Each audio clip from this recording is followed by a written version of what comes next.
Tommy, they can't hear you on stream. It doesn't work on stream. Can you hear me? All right. No. Okay, so a dog was carrying that seat. See, this is what he means. There isn't a show, there isn't a team fight talk show like this. This is the scuffed, very loose team fight talk show. I don't even know what happened. It's the first episode, you guys. Cut some slack. Oh my god. Okay. So basically, I just introduced myself. This is where Wait, the so you can episode. hear me? Yeah, it can hear you. Oh. Okay. See that we're fine. Listen, Okay. guys, it's all according. It's going according to plan. We're a new show. These things happen. Yeah. So, like he said, there isn't anything quite like this. We're trying to have fun. Robert, aka the producer at Crew Lotion, just came in and kind of saved the day. But yeah. So I'm Tommy. I'm the team owner of Crew Lotion, and basically just a second ago, I asked Dog how this show came to be, and we both just have a love for teamfight tactics, and we want to have fun with this and introduce people to the fun side of the game, because I feel like you don't see that a lot. You don't see why this game's fun. It's just I don't know how to phrase what I'm thinking. It's just the game. It's not explored. Like, for me, it's just, I want more people to see this game that I love. And I think sometimes with TFT, it's a little bit hard to see why this game's fun. And yeah, I just want more people to play this game and have some fun with this game. Because it's a lot of fun when you give it a chance. I want to see some different types of content come out of this game. Like, I think there could be a lot of fun, goofy content in this game still. Like, yesterday, before we get into the segments, I was watching Bebe stream The God. Yeah. He was just playing, his stream title was only one cost 3 stars till Challenger. And it wasn't going good. It was not going good for him in the set. It's Yeah. great.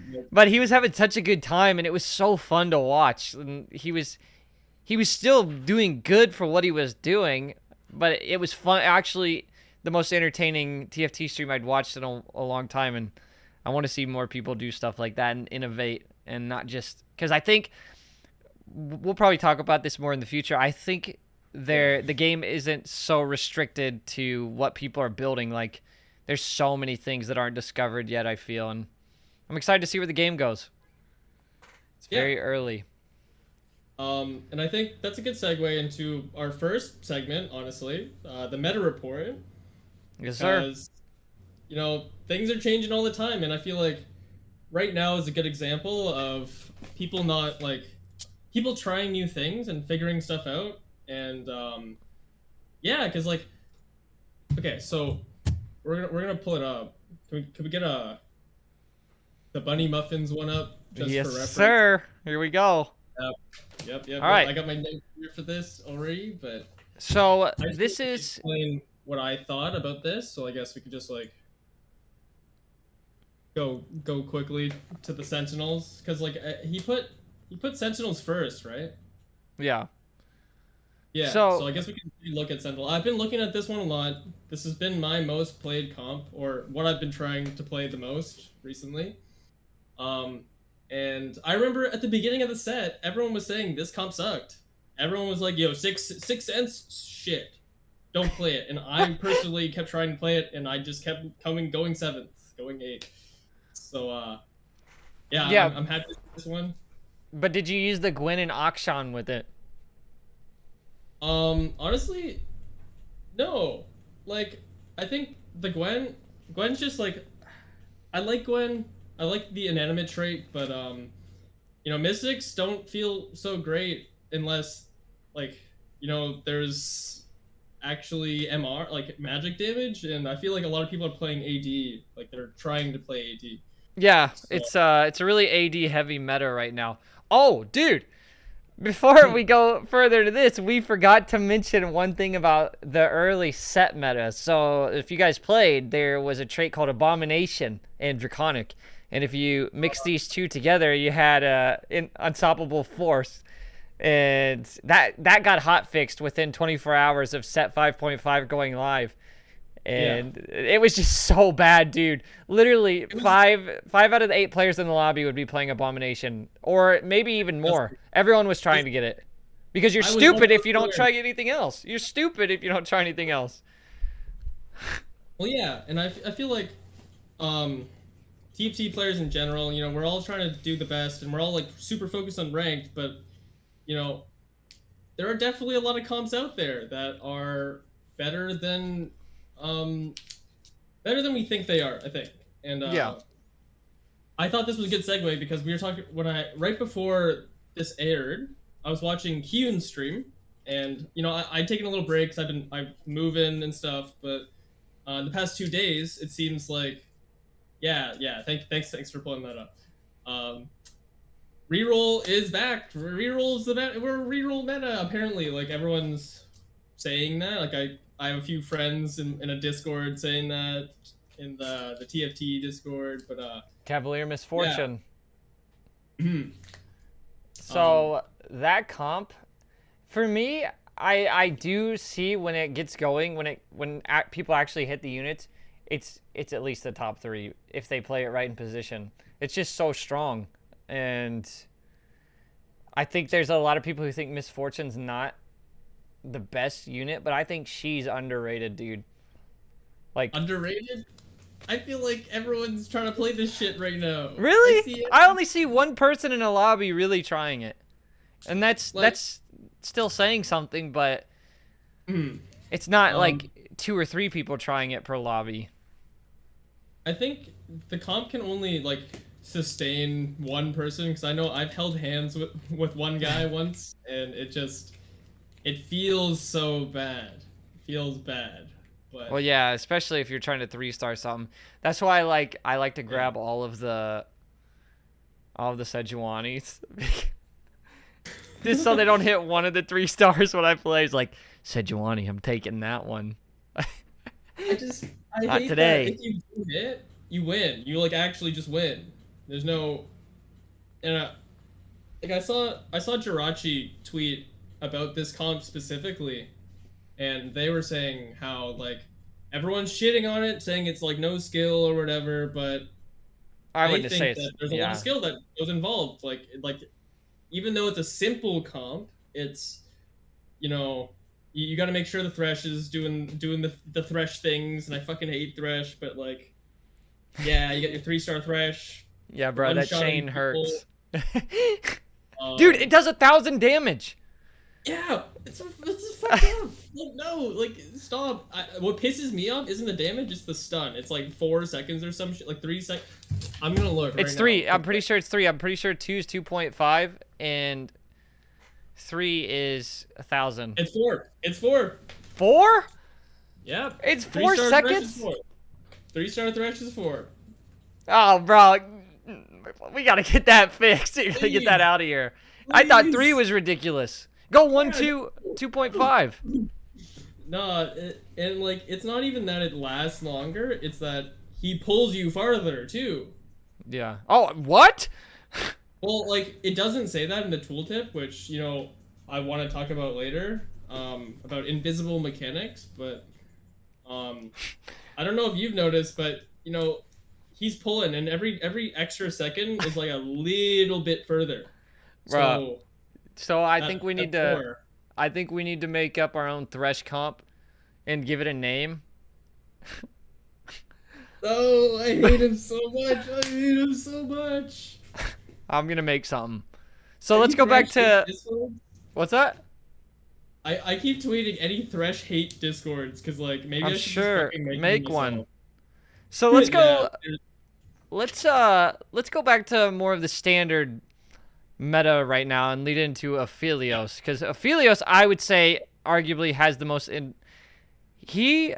it's him and Lucian right now. Lucian and Aphelios are your big carries. Akshan I don't include because Akshan's very hit or miss. Lucian you're gonna hit pretty much.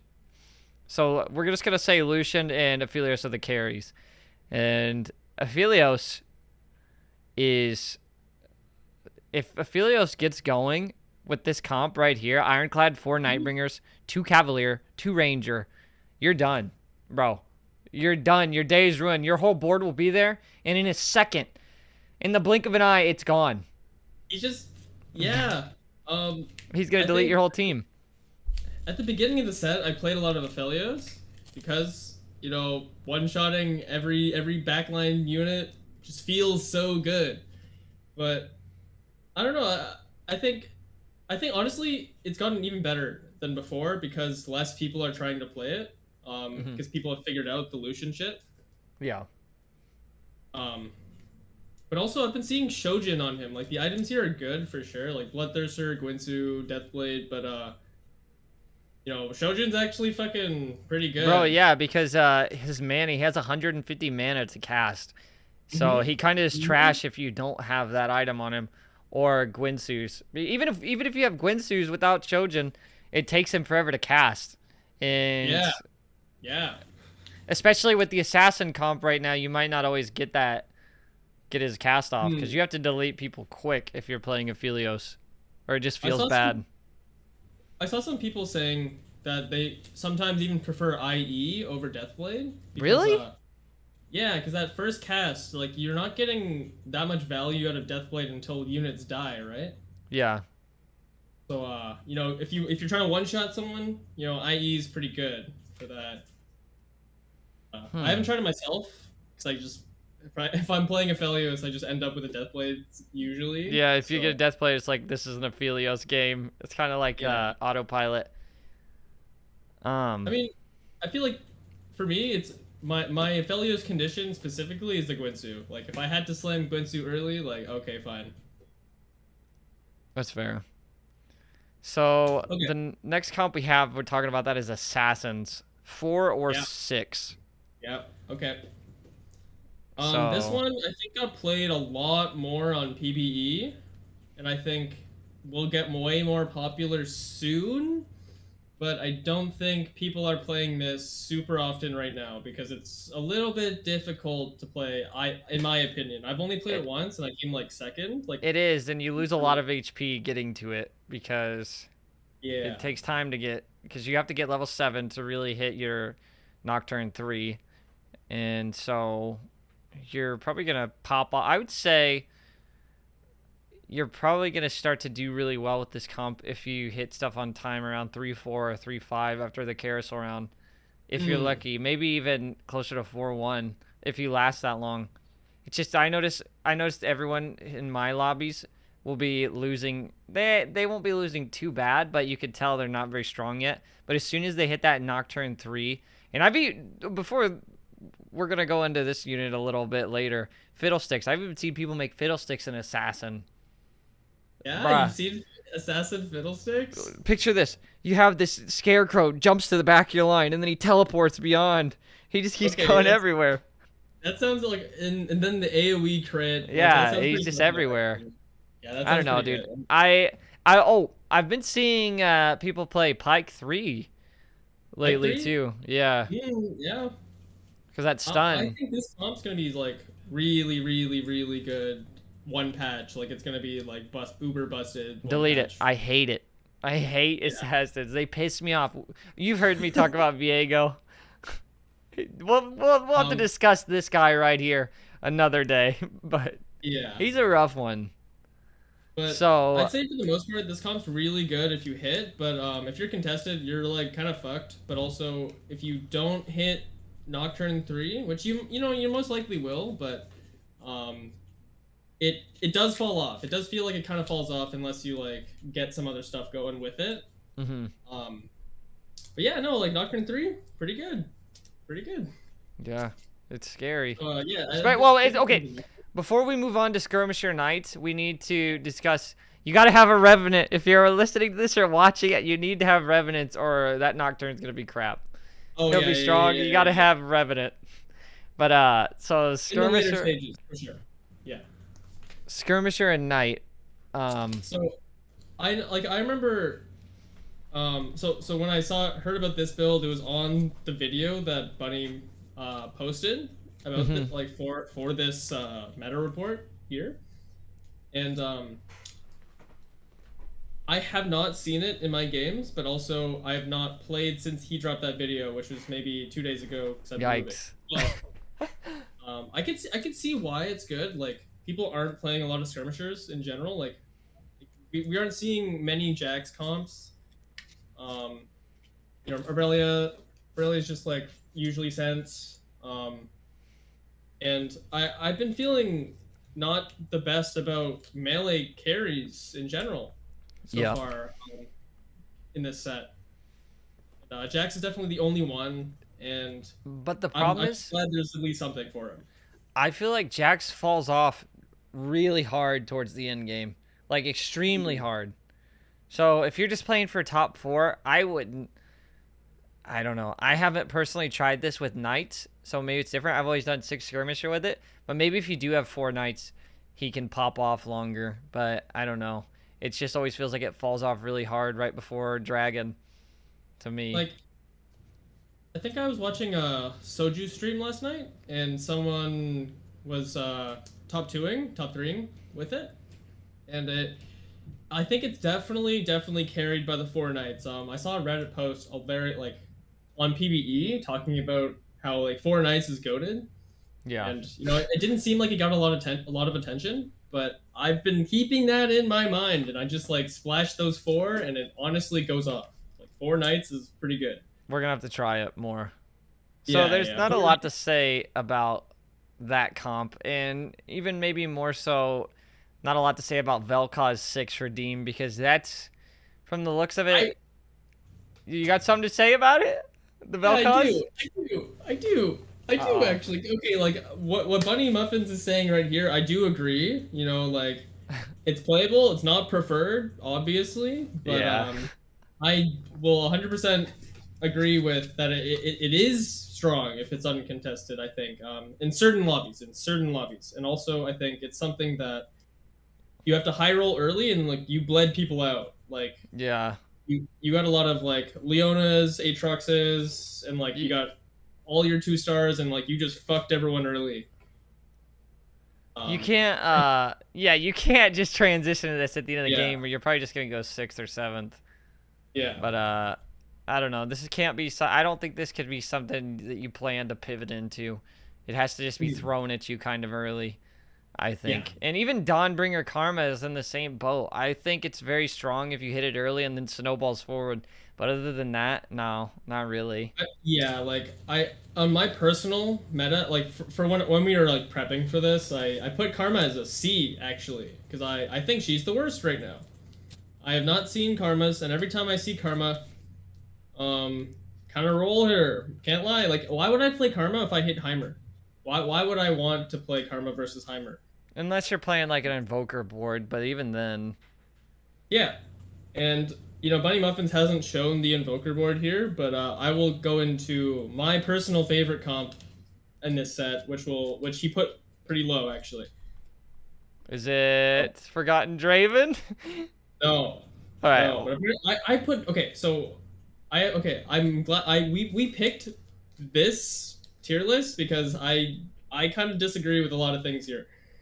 On Soju's tier list, he put Draven pretty high. Like he put Draven S tier, and I have been seeing.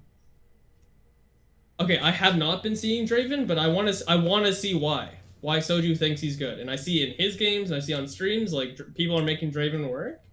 But personally, I've not tried since it's like I want my LP for sure. But let's try it later. Let's try Draven only.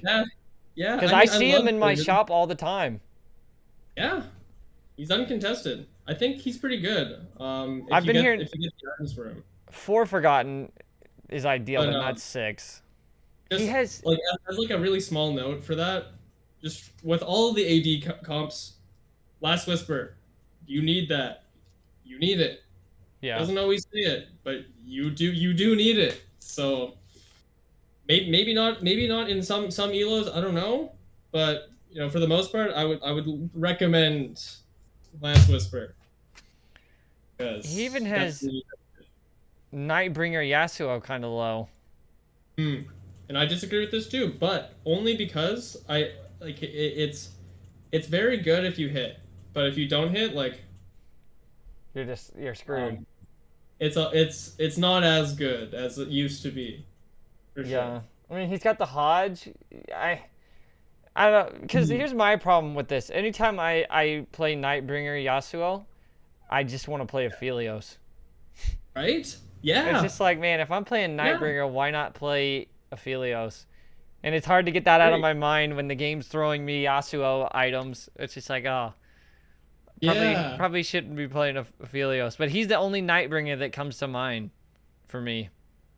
Like, there was a game like last time we talked and we played. It was you, right? Who played Yasuo and just got all the 3 stars? Was it? I don't. Man. Oh no, I'm sorry. That was my friend. Someone else. Last Okay. time I saw Yasuo, the last time I saw Yasuo win a game was in a platinum game, and my friend just hit every 3-star, even 3-star fucking Diana. Like, Yeah, that's I yikes. think people aren't playing it. People aren't trying to play it. So that's what might make it pretty okay. All right, so Cavalier Cannoneer. I don't really. I don't. Oh, this is the Okay. Misfortune reroll. Yeah. This is it. This is the Yeah, reroll yeah. comp. Yeah. Why did I don't? Okay, his rationale was that he put it low because everyone's trying to play it. I understand the sentiment behind that. You know, it's like, okay, I'll put this as C because if 5 people are going for it, it is bad, sure. But I think if we want to talk about just raw strength of the comp, I want like S. Everyone, like Yeah. most people are saying S. Like, It's a top comp for sure. I don't think we even really need to discuss that one a lot because it is a Yeah. reroll comp. You get all of those units 3 besides Rel and Viego, which most people do hit. Well, not even Nihilist. You're gonna have 3 out of 5. Ideally, 3 out of 5 of those are gonna be 3-starred. And yeah. Yeah. Thresh, Sejuani, Hecarim, Misfortune. Nautilus, not so much because everybody. Nautilus, you're most likely not going to hit 3-star because he's played in so many comps right now for Ironclad. And For sure. yeah, there's not a lot to say about that comp. But Yeah. Kale I'd say Knights, if you're trying to play that, just prioritize the Hecarim and the Thresh and the Misfortune. yeah, and then you'll be okay at least. This So, comp, this is.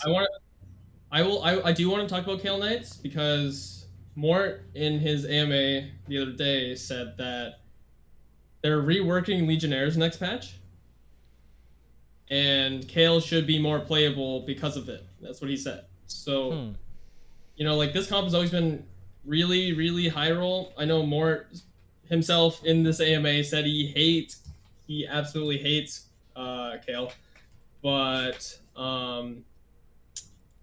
yeah, like I think that was one of my favorite comps actually at the beginning of set 5. And I think it would be cool to just have because it's the closest thing we have to an Urgot or the Lee Sin being able to kill those unkillable Hecarims and Sejuanis that, you know, are fucking terrorizing everybody right now. Yeah. I mean, I think that's going to be a comp that pops up really soon. But yeah, so that was basically a little bit of a rundown of our meta report and just a brief run through of what some of the core comps are. By this point, a lot of people are probably very familiar with stuff that's going on. And that was Bunny Muffin's website. So if you're not familiar with him, check him out. He has very informative content, and that was his guide and his website. So thanks, Bunny Muffins. And next, this one's a little bit of a fun segment. We're gonna talk about a unit, and each week we want to have a spotlight on a character. I chose this one, and I'm kind of second guessing it because I don't think he's very good. And I'll tell you who it is in just a second. I picked this unit because I thought it was cool, and that's Fiddlesticks. So He is cool. he's sick. Cool. I think he's one of the coolest units they've added in the set 5 series. And so his ability is called Crowstorm. So after a brief channel, Fiddlesticks teleports behind his target, and he summons a bunch of crows. And he deals magic damage in a big circle. So you get an item like Morello's on him. He's just going to shred. And I've even seen people throw... Some dude, this sick bastard threw a Warmogs on Fiddlesticks today. Yeah. No, that makes sense. You know, like, you don't want him to die. You want to make sure he gets his full ult off, you know, Yeah. get all that damage going when he gets in there. He's also a mystic, an abomination, and a revenant. So he's so flexible. And one thing I think this is gonna happen. His heal right now at all levels is a flat 25%. Imagine if they go 25, 30, 35 or something like that. I think they will. That's what scares me. I can see it happening. That's what I'm saying. No. If that happens, That we're makes sense. screwed. That's it. I think they should. You think they should scale that? Well, okay, like I don't know if "should" is the right word then. But like whenever I think about Fiddlesticks, I think trait bot. Yeah. When I think of Fiddlesticks, it's not the same as Rise, because Rise was like, oh yeah, when I want my A-Bomb 4, I'm looking for that Rise. But also like, Rise was fucking crazy and forgotten, right? Like with that blue buff, that was some shit, right? Yeah, the very dark blue buff. Yeah, that very dark blue buff, the permacasting before they hotfixed it, like perma stunning the entire team. It's like Sona was Mana so great. Printer, dude. It just doesn't stop. Yeah. And I know that this is supposed to be his replacement in a way, like not fully, but this is the other Abomination unit, and I'm only ever looking for Fiddlesticks because I'm playing A-Bomb usually. And maybe that's because I play a lot of A-Bomb, but I don't see him. I don't really see him used as a carry. I've heard people put him on lists saying that, oh yeah, you put these items on him, like it works. But I feel like Those guys are delusional really was good. Andes, bro. like you want to see that, right? If they scale his healing, he's gonna be a carry, I think. If they scale I his agree. healing. But Yeah. yeah, I don't know. Fiddlesticks, I think he's someone to keep your eye on. Maybe that's wishful thinking, is how I want to play him. But he's a cool unit. He has a lot of potential, I think. Like his ability is really cool. If they can find a way to, get him farther into the back line, or maybe make the ult a little bit larger. Yeah. Or something. Or increase his range a little bit, like he targets the farthest enemy away. That would be Yeah. insane. Yeah. Okay, that might be a little busted, but then that Might would be give fucking people. busted, yeah. But it'd give people incentive to play Fiddlesticks. But he's not really Yeah. designed to be a carry. He's a mystic, but neither is Gwen. And Yeah, we've Rise seen- was too, right? That's fair. He was same boat. He is his replacement. So we're gonna see. Yeah. You'll see a Fiddlesticks carry before this set's over for sure. Oh yeah, I think. for sure. I'm confident that that'll happen. So now we have another segment that we're going to do each week, and that's Radiant items. Each week we're going to be picking a different Radiant item, and there's a lot. We probably won't be able to hit all of them throughout the set. And the first one we chose, but we both agreed together, was Fist of Fairness. And there's quite a bit to say about this item. You used it earlier today, so why don't you say how you feel about this item? Okay, I think I've used it a few times. I like it the most on Lucian so far, but I'd also like it on Varus, I think, as well. Varus? Yeah, bro. Just as like an item holder kind of thing? Nope. I don't know. It feels right. It's gold. Varus is gold. I don't know. I like gold. Look at our names. Everything is gold. No, but I guess if I hit a Lucian, it's when I see this item, that's the first thing that comes to mind is, oh, I can play Lucian. But earlier this week I had a ranked game where I hit two Hodges, and Hodges Hand of Justice for anyone new watching. And this is the Radiant version of Hand of Justice. It's called Fist of Fairness. So at the start of each round, it grants 35 bonus attack damage, 35 ability power, and basic attacks and abilities heal for 35% of the damage dealt, which makes it almost the perfect item for Lucian because his ability, he casts so quick. And you get mana from this item too because it's a tier component.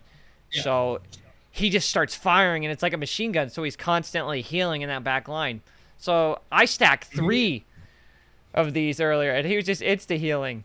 It was ridiculous. And I heard Bebe yesterday on his stream say, yeah, you can throw 3 Hodges on Lucian. And I was like, I did that the other day. But so tell me about how you play this item. I just think of Lucian right away. I've seen people put it on Aphelios, but I don't know about that. Yeah. Or when I see this Akshan. item, I've usually like the only time I'm thinking like I really want this item, it's when I play Yasuo actually. Hmm. Because Oh yeah, you know, new you instead of gotta- Jeweled Gauntlet. yeah, like I like this way more than Jewel Gauntlet. I know that at the end of the set of last set, like for the most part, it was pretty agreed upon that Shadow Hodge, Shadow Hand of Oh yeah, Justice, dude. so the same item pretty much was like the best in slot for him. Uh, so it's like, you know, if I'm getting this, like fuck yeah, like why, what, yes, but also like what you and I were saying earlier, like, oh hey, like if you're playing Yasuo, why wouldn't you play Aphelios? Like I do think it's really good on Aphelios as well. So I actually um, saw that for the first time today. Somebody did that, and it kind of wrecked. So I was like, oh, if I don't, because I honestly, now I know we're on the item, but I honestly feel like Aphelios needs a mana item because he hits so hard already. It's just he mm, needs something to pop a little more. yeah, But this also gives him like immediate damage versus the Deathblade, and I think having both is really good. But you know, this is some extra damage to get that Deathblade stacking earlier. so if anybody new is listening to this or watching, this item right here with this gold border, it's called a Radiant item. These are new with set 5.5, and they're upgraded versions of existing items. So this is Fist of Fairness. It is from Hand of Justice. And Hand of Justice gains, for reference, 15% crit chance, 15 starting mana, and at the start of combat you gain 10% or 10 bonus attack damage and 10 ability power. Basic attacks and abilities heal for 10% of the damage dealt. Now at the start of combat, this is what makes these Radiant items so interesting. One of those perks with the regular Hand of Justice is increased to 35%. Now if you go back to Fist of Fairness, they're both 35%, and the perk is 35 attack bonus damage and 35 ability power. That's huge compared to the normal one. Huge. 25 more on your attack and ability power, and then you still get the 35% chance increase. It's nuts. These Radiant items are crazy. I feel like one of the best like pros to this item is that you can just pick it up and you don't have to commit to anything. Like it's really good on Vel'Koz, it's really good on Karma, it's really good on Heimer, it's really good on, you know, any AD is really good on Lucian, as you talked about earlier. You know, like it's good on Jax. Like honestly, this item Dude, you can put on any carry and it works. I wonder how it'd go on Misfortune. I feel like I don't know. I'd have to test that. maybe that's like the one of the champions that I probably wouldn't try. Yeah, Or, like, I don't know. yeah. I'm gonna try it. I'm gonna try Okay. it. Yeah. I If feel I like it s- might go okay. I don't think it's gonna be good, but we'll see. Unless Like maybe paired with Jewel Gauntlet, like as a third item, it might be decent. yeah, because I feel like you have to have the Jeweled Gauntlet on her, or you're just Mhm. throwing. But so the decision behind choosing this item is we both were playing PBE, and Dog was mentioning how he really liked this item and how it was fun, and Yeah. he had the idea of saying we should have an item segment, and this was the first one we chose, and we both kind of, after set 5.5 came out, we both were kind of hesitant, like, did we make the best choice? Because I feel like it kind of sucks, but the more I played with it, I was like, no, Yeah. it's still good. It's still Yeah. good. It's really good. Yeah, like I definitely was hesitant right at the beginning because like I was like maybe we should actually switch it because this item it's not hitting, but definitely after people have been using it a lot more, like other people I've seen so many other times and used it myself now a few times. It's like yeah, this item's fucking good. Like yeah, it's really good. And I saw Socks do a items tier list. He put it pretty high as well, so that confirmed it for me. This is pretty good. One of the best players in the world. He's vouching for the item. But yeah, that's about all I have to say about Fist of Fairness, and I'm excited. I'm excited to actually go into games because now I'm gonna go into games trying these items. Like, what item are we gonna talk about next? I already have a I have few an I idea really for like. what I want to do next. Yeah, so 'cause- do I. We'll both discuss. Okay. Yeah. So this segment, this one's gonna be a little bit more loose. We have a Reddit recap. So what we're gonna be doing for this is we're gonna go over to the Teamfight Tactics Reddit. And we're gonna scroll through some posts, and we're gonna see what people have to say, because I think this could be fun, and we both could have some really interesting conversations. Maybe, maybe see some clips people use, or I don't know. It's gonna be fun. So I have that open, and we're gonna go to that right now. So I'm gonna read some. You tell me something sounds interesting if I say it out loud. Wait. What's Go up? to the team fight. Go to competitive team fight tactics. You want the right? competitive one? You don't want the normie? Okay. Let's do the regular one for a little bit. Yeah. and then we'll go to the Okay. Let's look at this Tristana shit, because we were talking about this earlier. We were both saying, Okay. Let's click this Tristana clip then. Yeah, because like we were both talking about this, like Tristana jumping in and just killing herself. So Hate how Tristana jump skill is just plain suicide every time. All right, let's see it. yeah.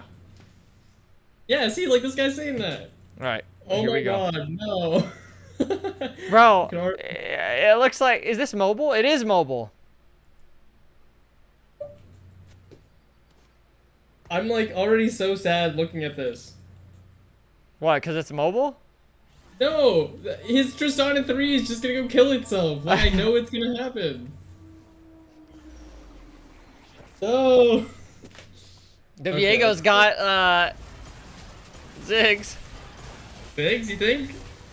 Yeah. Okay, yeah, maybe. No. Oh. Where's Where? Tristana? Oh, it jumped into Misfortune. Yeah, where did she go? Wait, I didn't even see. I'm watching Viego. No, let's do a recap. Yeah, go back. I need to see what happened to that.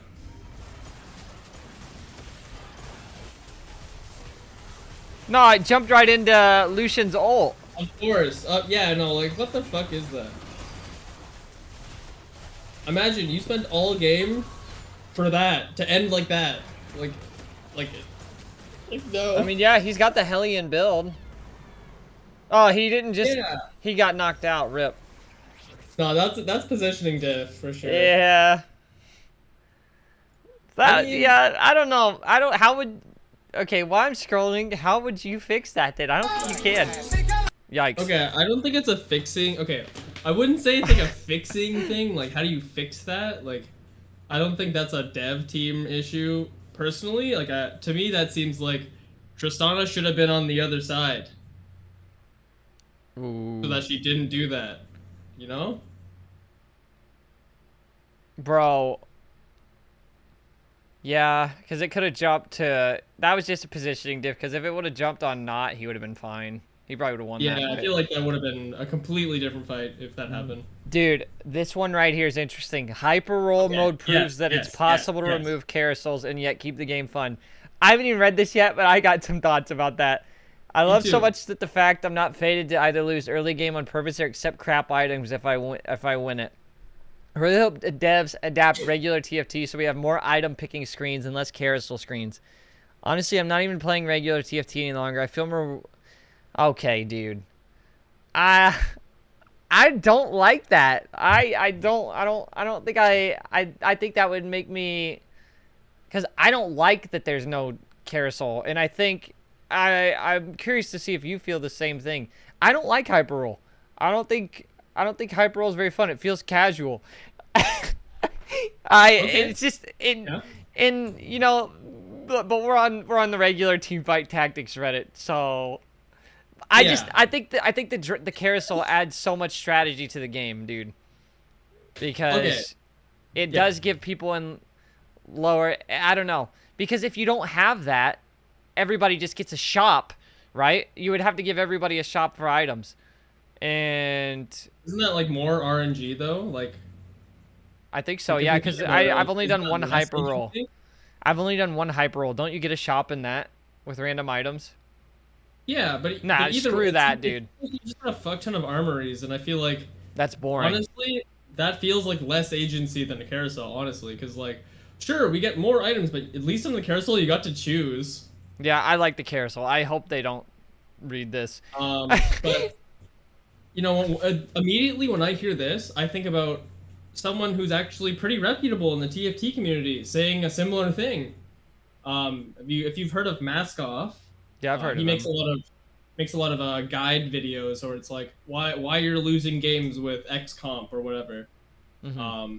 But he made a video specifically talking about this issue where he's like, it pretty much just sounded like he was butt mad about not getting his item and people griefing others for items, with items rather, and like I have nothing against the guy. Like I like his videos. Don't get me wrong, but I don't think that's a good reason to remove it.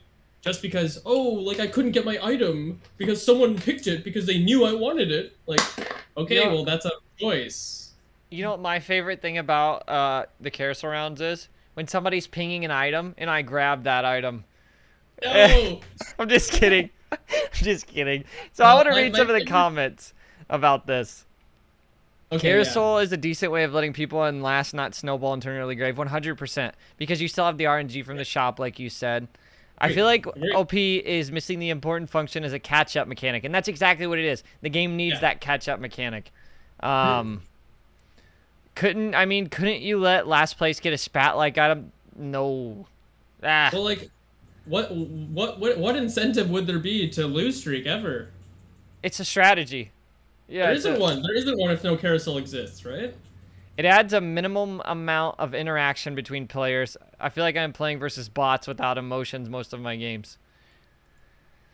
He That said also it. He wasn't- said it. He said it, not me. It does add it because you all get to go into that little. I didn't even think about it like that. You all go into that little draft, and it's like, oh, these are real people. We're fighting for our unit and or not the unit, the item. I think like maybe it's because I'm a toxic player. Honestly, I will admit I'm honestly a toxic TFT player, which is I didn't know was possible. But I like looking at what other people need, and if I don't need anything, I'm trying to fuck someone over. Yeah, I do that Honestly, too. Like if good. if I'm healthy, if I'm sitting there healthy, and Daniel's over there spam pinging that he wants the chain vest, that's my Yeah. chain vest. That's Yes! mine. Yeah. That belongs to me. No. I was just thinking about this the other day. Like, I was playing A-Bomb. There was this pretty high rank guy in my game, and I knew he was playing A-Bomb too. We both were playing A-Bomb, and there was a Fiddlesticks on Carousel. I already had Fiddlesticks, and I had 4 A-Bomb, and he was waiting. He was losing so much HP. He was just fucking dying, and I let him take the fiddle. Honestly, I was like, and then I lost to him later because he didn't lose more HP earlier, and it was like a 1 or 2 HP difference or some shit, and I'm just like, bro, if I had just taken that Fiddlesticks from him, maybe he wouldn't have lived. Maybe I would have came like second or first, but I came third. Like, bro, that honestly, that it really can mean the difference. Like, those small amounts of HP that are taken earlier or during the mid game, it adds up. Definitely adds up. Okay, and this guy, Rattling Chattel Monkey, says, I don't mind. I have something to say about this, by the way, after I read this. I don't mind the system of allowing lower ranked players pick first, but I despise the gimmick of needing to chase down your selection as it spins around the map. Half the reason I play TFT is because most of its gameplay doesn't require accurate controls. Here's the problem with this. The guy who posted wants the carousel removed to make things more fair. That mechanic right there is already in the game to make it more fair. It's spinning, so you still have a chance. Even though the lower person gets to pick first, you still get a chance. It's balanced. This is another topic of discussion, I think, for another episode. But man, there's normals and then there's ranked people. This is I feel like a lot of developers avoid Reddit for this simple reason, because they're gonna get bogged down with so many ideas, and that's gonna influence their decisions on the game. But I don't agree with that, because I think it's balanced when you run around, because that's the mechanic. If it was just designed for the lowest person to pick, they would just give you the item you wanted. Everyone would stand still. Yeah. I don't know what you think about the running around mechanic. Like what this guy said, the thing that I don't like about it is that, people are like, this guy. Okay, maybe I don't not like it, but he was saying how he enjoys the game because it's not APM intensive, right? Like Yeah. he doesn't have to click around a lot. Like, sure, that's fine. Like that's fair, right? But Mhm. TFT is an APM intensive game. Yeah. Like, regardless of the carousel mechanic, like if you're playing the game properly, you know, I would say in the late game, it is. It for sure is. And maybe in like other ranks, it's not as sweaty. Sure, we can say sweaty, but um, in my mind, TFT should be played in a way where we know everyone's looking at each other and we're all moving around always. Like there's like fucking shuffling going on the whole round because everyone's they know who they're fighting because there's algorithm trackers now. There's if Yeah. you don't know how to figure out who you're fighting next, it isn't random. It honestly isn't. Like, at No, the you beginning can, it is, you can, but you can. There's a pattern, and yeah. I don't know, man. I see. You said you're a toxic player. I guess I kind of am too because some of this stuff pisses me off because I feel like this is why we get bad things in the game sometimes, and stuff gets. I don't know. It's just I don't want some of these things to happen to a game I care about because I think there's a reason they're developers. There's a reason they make the game. There's a decision for every feature behind the game, and that's not just me being a fanboy. The carousel moves because it still gives you a chance, even though you are higher up, a higher pick. Maybe you're second or third. There's a 5-second interval between each person to pick. They have to run around. Each person who is in a draft pick, they're going to spawn on the opposite side of each other. So let's say his sword is going like this, and you're over here. It's moving. He has to chase it. You go down. It's funny, dude. I want to see people like try, and it gives me an idea of what somebody else is trying to build. That's another discussion. I see Johnny going for the sword, and he's got a sword, and he's got a ranger. He might be playing a Deathblade of Philios. He's making that Deathblade. He's fucking Dude, playing Philios. That's Like, what that's stuff happening. I don't think people look at. It's if you don't have that, how are you supposed to know at a high level or predict what somebody's doing? You can't. But you know, we could talk about that all day, but that feature is there for a reason. I just TLDR I for one really like that mechanic. I do mostly too. because I'm a fan. It's fun. I like seeing the other players. I like fucking around with the emotes and shit. Like that's fun. I agree. I think everyone who plays the game like is invested in it. I don't think maybe casual players would take it stupid. Yeah, okay, this sounds bad because this is supposed to be a talk show just for anyone trying to get the game, and we're flaming casual players. Okay, but like that's why I brought up Mascot's video because like, he's a reputable player. He's a like multi-season GM challenger or some shit like, and he believes that carousel should not be in the game. And I don't know, like maybe we can talk more about this on a different time. Yeah, and, we like, can. that video or something, but like, damn, I just don't agree with that. Like with I don't either. This says I don't know what this video is gonna be. It says it was at this moment he knew. All right. Okay, oh, no. let's It's a TikTok. Heimer 3? No.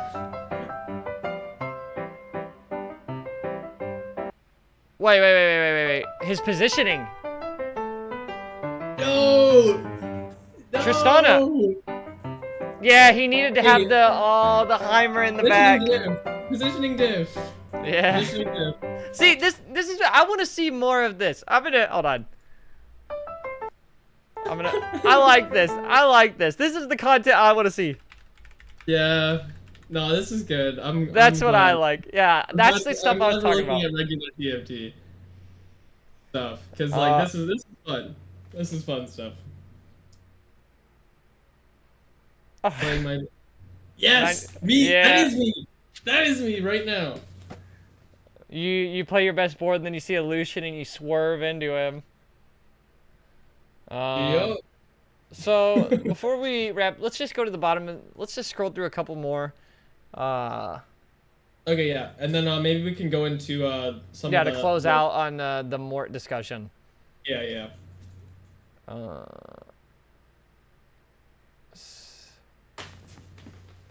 star Hecarim versus 4 others running Cav. Did this?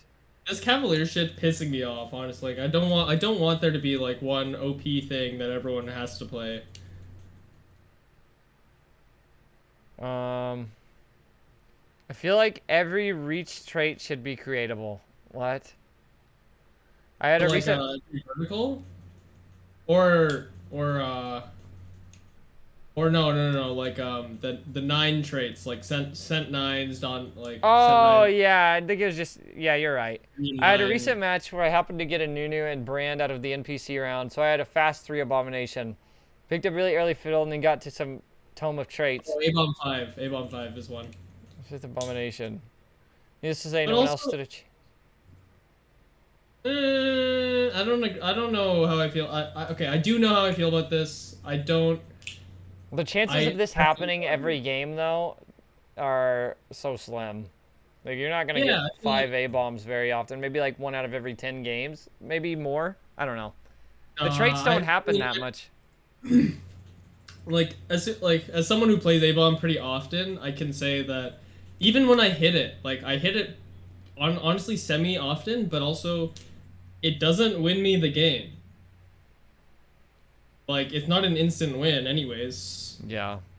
So I think maybe for A-bomb I wouldn't mind it being craftable, but I do think that it is not craftable because they want there to be high roll moments, and that is one of those. It's like, oh Yeah. shit, I got this fucking really rare trait tome thing, and now I can do this crazy comp. It's like that's Yeah, fun. I don't know. Maybe he just hasn't played very much, and that was one of their first games, and he's just Yeah, like, maybe. oh man, this feels bad. Because I personally, I wouldn't want to be able to reach that every game, because then the games would just snowball to like a Super Saiyan level of battles, and I rarely see A-bomb 5, but when I do, it doesn't feel good, and it's like, man, that doesn't happen very often, so it's whatever. They hit it, Right. cool. But Yeah. yeah, that's I think that's a good spot to call off the Reddit recap, because we have one more thing that Dog sent me last night, and Mort did a AMA, and Yeah. he's got some interesting things we want to talk about. So I think the first one that I really wanted to talk about that I mentioned a little bit earlier was that there are invisible, like the question was, how do you feel about invisible mechanics now that there are matchmaking algorithms, and the matchmaking algorithm has been figured out and plays such a huge part in comp play. Would you ever consider highlighting your possible opponents in the UI so players don't have to rely on a third-party app? What do you think? Before I read his answer.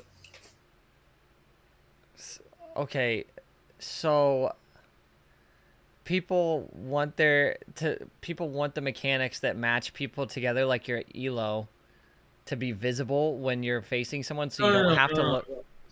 Like, Can you phrase that a little bit? Sorry. Sorry. Okay, so I'll just say what he's trying to say. Right now, like I was saying before, you can track who you're gonna fight, right? Oh yeah. I thought you were talking about pregame. Yeah. No, this is like, would you ever consider adding a thing in where you can just it tells you who you're gonna fight? No, 100% not. For the reason I get excited when I think that's a skill you adapt in the game, and that's something else that increases your actions per minute, scouting who you're gonna play, because it's already in the game. You can see who you're gonna. You can get a very. You can guess who you're gonna face 90% of the time just by going out there. There will be that occasional time where you'll just get screwed over, and you're gonna be facing the top guy a lot. Well, yeah. But that you can. It's already in the game. It is an invisible mechanic, but it's not really invisible. And I think that's just watering the game down even further. And personally, I don't Right, think this yeah. game needs any more watered down. It needs all the complex things possible at a higher level. Easy entry level, Yeah. high skill ceiling. I think so. I don't know. It's already in the game. You just have to learn that skill. I learned that when I was in like gold last year or a year and a half ago when I first started playing the game. You just have to pay attention to it. And I know a lot of people don't. I even when I watch streams, I don't see people do it. Hard. 'Cause It's hard to it do. is, and it's nice. Like, I'm glad it's consistently, in the game. consistently. But what did he say about that? He said, invisible mechanics can be fine and acceptable if done correctly. Current matchmaking system is terrible. 2 tactics to fix: either show everyone who they're fighting next, or change the algorithm. It's not a high priority, but it's on his list. So I think that it could go 2 ways. I feel like it could either water the game down, or it could make it a lot more APM intensive because Because That's I feel true. like some Positioning. people don't move. Yeah, some people don't move because they just don't know who they're gonna fight, and they don't care because they're like, oh, it could be random anyways, so like whatever. They don't want to fuck it up. you know, if they do that, it could make things really interesting. But I don't know. Yeah. I feel like it shouldn't do that until the end of the game. I wouldn't do it early because I kind of like the randomness. I wouldn't do it early on. But I feel like, yeah, but that's interesting since like I think for the most part it's the most reliable. You can more reliably figure out who you're gonna fight later on. So that's already like a thing, right? Yeah. Like it doesn't take that. It's not that hard to figure that out at the beginning. But I think it could make that feeling of, I need to position all my dudes in the right place always, like not just in the end game. It would feel like that more often during the game, I think.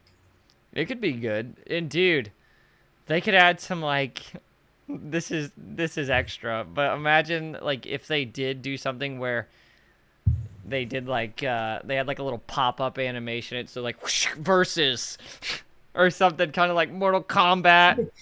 Yeah. I don't know. I feel like they're definitely heading in that direction. That's cool. I'd be down. Or at least for the Like- the finale, like the last match, and it like kind of slashes, and you see your 2 little legends face to face. That would be sick, dude. Picture this. Oh, Yeah. so- It does it okay. at the end of the game. It's the last round. It's calculated your health. They know who's Like more of a cinematic experience. yeah. It's for just like the viewers. it goes like this. The Pengus or whatever little ledge you have whoosh, slashes in, and there's like that little anime lightning wobbling, and then it goes whoosh, up the other way. Nice transition. That'd be sick. More add this, dude. I'd be so hyped getting to God. 1v1. Imagine. It'd be sick, but also if you add like extra shit, like wouldn't it be like you're giving people more time? Yeah, well, you don't see that. That's just like, that's before the timer. Like, after your turn ends, you know how you get sucked down into your portal? It's like, whoosh, you know how when the turn ends? Yeah, so it gets sucked down, and then before the timer starts, it goes, because it's a separate screen. It's like a little cutscene. It goes, whoosh, shows who's versing each other. I think TFT is really unique in that it is a battle royale. This is technically a battle royale, Yeah. but it's a pretty like low amount of people in this game, right? Like there's 8. It's not like a lot, but like there's not like too little, right? Like it's not just 5 people, but it's also not like 20, right? Yeah. So I think something like that would actually be really good because then it's like it feels like every fight you fight is meaningful. Bro. I think that is a direction that I would like to see the game go in, Yes. where it feels like every fight is meaningful, and I don't have I want to not be able to leave my computer. I know that's a big thing for others, like they like this game because it's chill and they can leave, but as someone who like I'm competing and I fucking love this, I love competing. Yeah. I want the game to be more competitive. So do I. And you know, dude, that just gets me hyped because earlier we were talking about how can you make this game more fun to watch. Dude, freaking Riot's got a boner for cinematics. Why don't they add these things to make it more fun? I've seen the TFT things they're putting out lately. Add a fight cutscene, please. Put my little legend to use. Oh, dude, that'd be so sick. I'd be so hyped to get to a 1v1, and it would be hype for the chat too. I know it's not a game designed to hype people up, but dude, they could. I think dude, it is. They got the keys to the Ferrari, and they're keying the Ferrari right now, right? This is your door, and they're scratching it. We want to put the key in the door. Dude, I think the game is designed for hype moments. Like that's what I think, because that's what Mort says. Like he wants there to be high roll moments where it's super exciting to be high rolling and shit. So I think maybe not even top 2. I feel like top 4. Like when Yeah. you're top 4, like they have that noise, right? But like they could literally put like a screen where it shows things. Like I don't know. Just make it seem Well, more interesting than we just need a sound. we need to get that idea translated to someone. At least get the Yeah. discussion going. Cause dude, they could make this such a hype game to watch.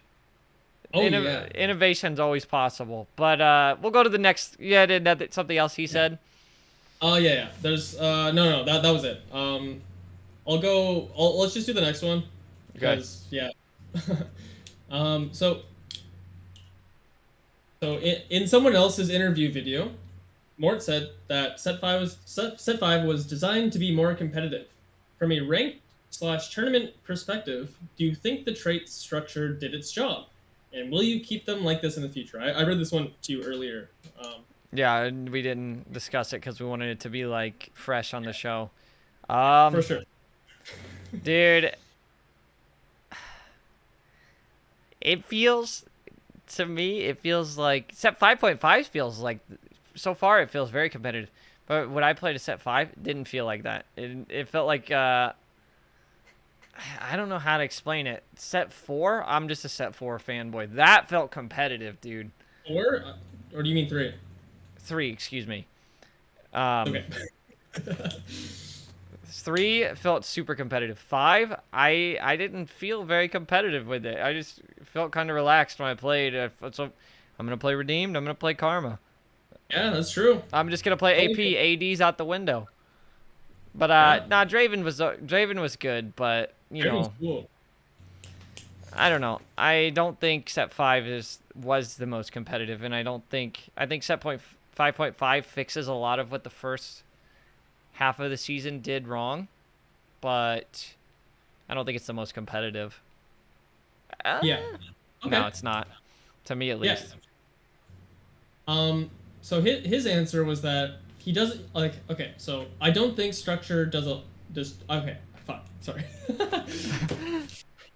This is me talking as if I'm him. I don't think trait structure does a ton to promote competitiveness. Ironclad Mystic being 2-3-4 leans into this, but is not ideal. The first half of Set 5 saw a lot of vertical traits, which is true, forgotten, redeemed, so on, which was balanced and interesting, but not very competitive. Yeah. Shadow items didn't really force depth, but more forcing just best shadow items. One thing that's been a success is the armory. The feeling of agency has done a lot and enhanced the armory even more so. The feeling of choice comes with a feeling of skill expression. Chosen seems undersold, and players had a choice, but it was hard to balance particular Chosens. Radiant items will be much easier to balance. Personally, I see what they were trying to go with the whole competitive set, because as a lot of people have said, a lot of the traits have been more stat traits, not like super interesting. They're mostly just giving you stats, right? Yeah. Versus I don't know. I forget. Did you play Set 4? No, I didn't play 4. It was the one I skipped. Did you play Set 2? Set 2? Okay, so here's my order. For whatever reason, I usually go 1, skip 1, and then I do 1, and then skip 1. But I'm probably not gonna do that anymore, just because you can't skip 6. They said 6 will be the yes, best. 6 is gonna be the best. I saw that. I actually did see that too. But no, I don't know. I didn't like the Elder, or I didn't think I don't know. They just didn't really appeal to me so much at the time. Oh, that's definitely fair. 2 and 4. Those are my 2 least favorite sets anyways. I just wanted to give an example. There's this trait called Woodland, and it was a 2-cost trait. Or most of the units were 2-cost, I think. And the trait was, if you had 2 or 3 or some shit, you got an extra character of that character. That was pretty interesting. There's not a lot of traits that do things like that. They add something extra or whatever. It's mostly just been stat traits. Yeah. And I don't think that I honestly don't think that is necessarily making the game more competitive. I feel like if anything, it's just what it did was just make people less interested, because Yeah. I think it can still be competitive while traits are pretty crazy, right? Mm-hmm. I don't know. I just didn't. I like the armory. I'll give him that. I hope that feature stays in the game. That's a hit. Yeah. Everything else is kind of a miss for me. I really like the armory. I feel like that is something that they should keep in the game, and I think they will. I really think they will. Because they almost have to keep something like that, because they can't do unique maps all the time and unique worlds and boards. The armory fixes that a little bit. They could still do like the random all spatula worlds, but I don't know. People don't like those. I don't like those for sure. I definitely don't. But... So yeah, I don't know. I think everyone's kind of can universally agree that didn't feel the most competitive. I don't know, dude. I don't really have a lot to say about that. But 5.5 feels good. It feels competitive. Like, it feels good. Like, I feel like this one, like 5.5, definitely feels like what they were trying to go for from the beginning. Mm-hmm. I agree. I get that feel, for sure. I feel like they just kind of said, okay, 5 is a miss. Let's try to put as many resources as we can into 5.5 to... And then 6. Yeah. So, I don't know. I'm hoping... And, here's the thing. You got to take into consideration, this set was in development during the hardest part of the pandemic, probably. Yeah, for sure. People need to take that into consideration. I never thought about that. Thank you for bringing that up. That actually makes a lot of sense. Okay. Before he goes into the last thing and we wrap it up, we are going to have a discussion about this one day, about positivity and influence of this. Yeah, this is going to draw some attention, but it needs to be said, because as a long-term player of this game, I don't think a lot of the hate is necessarily... I don't think hate in general is justified.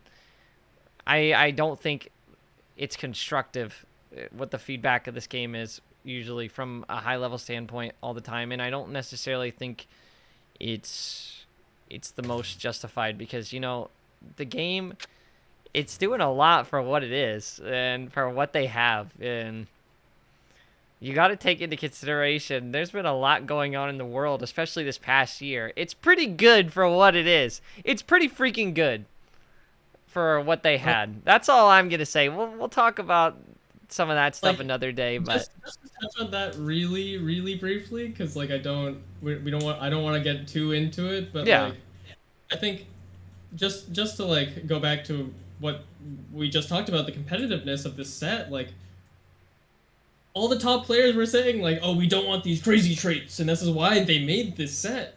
And this is an example of them listening to the top players and having it go poorly because they listen. I can't say it's because they listen to them, because I don't know. Right. I'm an expert. I also don't work there or whatever. I'm also not necessarily the highest ranked player, but... You don't have to be. That's the thing. The thing is, those players have... Riot's a good company. They are a good company. Mort is very in touch with his game. He's very in touch with the community. So the decisions they have, whether he himself admits it or not, has impact. They affect decisions. And I just want to see people be a little more constructive overall and help shape the game they care about too. That's all.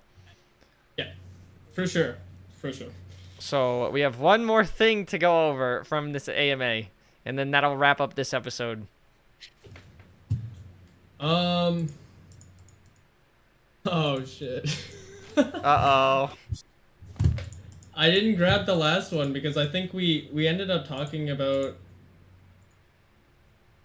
we kind of talked about it what one of the questions that I did want to talk about was, should the dev team highly value and really consider what high elo players are saying all the time?